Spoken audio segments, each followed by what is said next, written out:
Step 1, I'm gonna have a cookie in my left hand. I'm gonna have my hand at my side, like front position.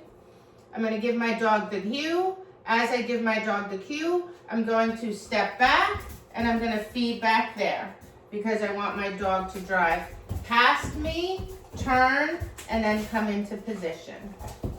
Okay, zest, front, zest. He's not used to me having food in my hand. Front, good, front, good. Ready, set. So there, and I'm gonna feed him back there.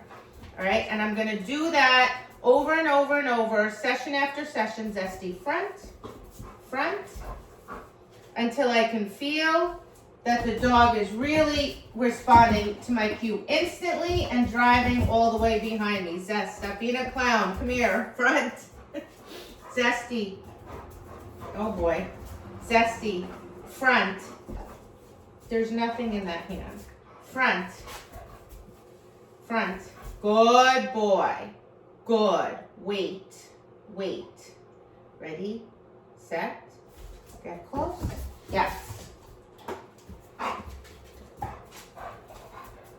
sit. Step 2 is a piece that most people have. Step 2 is a piece everybody really has trouble with. For some reason, once the dog gets back there, they immediately want the dog to come back into heel. But the second step is the most critical step. With this second step, I want the dog to stay here and spin around. I want the rotation completed back there. Don't worry about bringing the dog into heel. Leave the dog there. Come up, front, good. Ready, set, good. Okay, so I'm flipping my hand around. Zesty, front, good. So this is part 1. Part 2 is I wait for the dog to flip around and then I feed them back there. My hand is staying all the way back there. This is a piece people rush through, and then what happens is they give the signal and the dog turns shallow. When the dog turns shallow, it's very common that they don't get their butt all the way in or they sit forward. If your dog goes all the way back here and turns, then all they need to do is come straight into position. Sit, front, one, front, one more time. Up here, good. Ready, set, back here. I wait for him to turn, then I mark yes, and he gets the cookie. All right, come here. Step 3.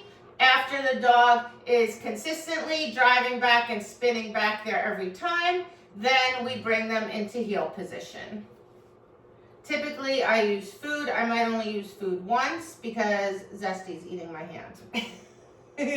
Ready, set, get. I wait for him to turn, then I bring him into position. When I bring him into position, my left hand must stop in line with the seam of my pants and be against my body. The dog is always going to go where your hand is. So if your hand is here, your dog will sit out. If your dog is here, your dog will sit forward. Hand touching the left side of your body in line with the seam of your pants. Zesty, front. Once the dog is doing those pieces with a cookie and you can feel that they're doing the motor pattern correctly every single time, I switch from a cookie to a hand touch. I've established a hand touch already ahead of time. It's a very strong and very self-reinforcing behavior for my dog. Zesty, front. Set. Touch. Touch. So that's 2 touches. 1 for step 1. 1 for step 2, get back there. And then another 1 for step 3. The other nice thing about the dog bouncing at the end to touch your hand is that it squares up their feet very nicely. Zesty, front. Because a lot of times when dogs complete a finish, they're sitting with 1 foot in front of the other. and then it looks crooked. We want their feet nice and square. Ready, set, touch, second touch, third touch, and a little extra credit. Good job, buddy. So one final time with the touches. Zesty, front, front, bounce, bounce. Oh, cute. Bounce again. Oh, cute. Ready, set,